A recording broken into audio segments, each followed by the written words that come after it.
This is a tale of kittens. 3. Millie and Molly and Maisy. That's me. We were born in a place they call the Ark, where there are cats and kittens and dogs that bark. Not the Ark that Noah built to escape the flood, but one that cares for animals and is just as good.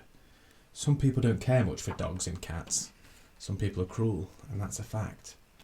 Our mother was homeless, lost and afraid, but a kind person found her, and she was saved. She was one of the lucky ones, brought to the Ark, where she met other cats and kittens and dogs that bark.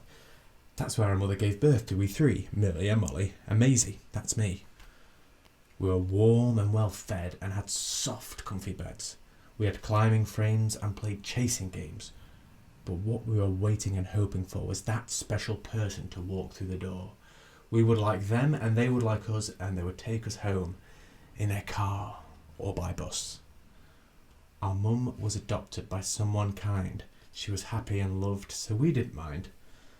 Then one day, while snoozing after our tea, we heard someone say, "Ooh, look at these 3. Molly, who is fearless and fluffy with a tail like a feather, pushed us aside to find out whether the person who spoke was the one for us, who would take us home in their car or by bus." It was love at first sight. They both were smitten. Molly liked the lady, and the lady loved the kitten. Millie and I tried to hide, frightened and watching with eyes open wide, as Molly chased her toys all over the ground, jumping and skipping and rolling around. We could see that she'd found a lifelong friend, and her days at the Ark would soon come to an end.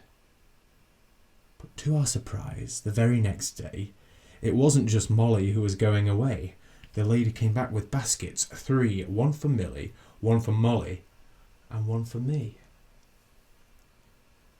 We left the Ark in her car, not by bus, Millie hoping the lady would take care of us.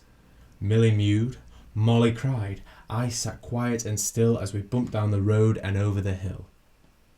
We looked out the windows and up at the sky as white woolly flakes went fluttering by. We passed warmly dressed folk walking dogs in a park, hurrying home before it went dark, and ducks having fun on a big frozen lake, not able to float, but look, they can skate.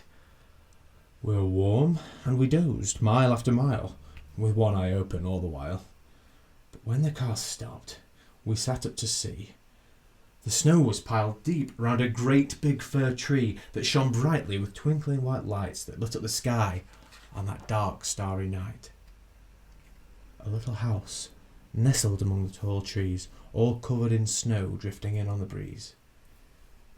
Inside the house it was warm and cosy. Now, as you might know, all kittens are nosy.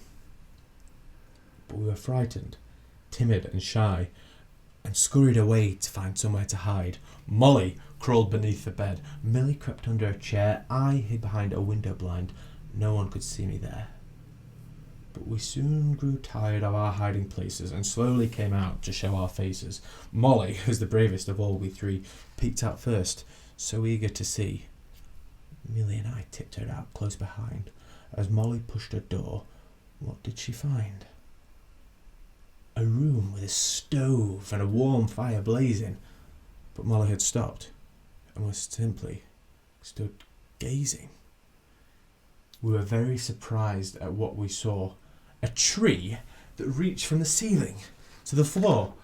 Each branch glittered, shimmered and shook as we slowly crept closer to take a good look.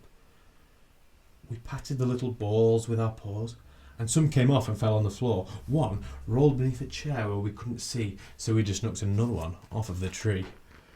The 3 of us were having such fun until a voice said, "What have you done?" We stopped in our tracks and tried to look sad. It's what we kittens do. We weren't really that bad. The room was tidied and out went the light, but we weren't allowed back in there that night. Next morning there were gifts beneath the tree for Millie and Molly and Maisy. That's me. There were smelly toys to play with and some things we could eat. We were very lucky kittens to be given such a treat. There were other cats who lived in the house. One was called Alfie, and there was even a mouse.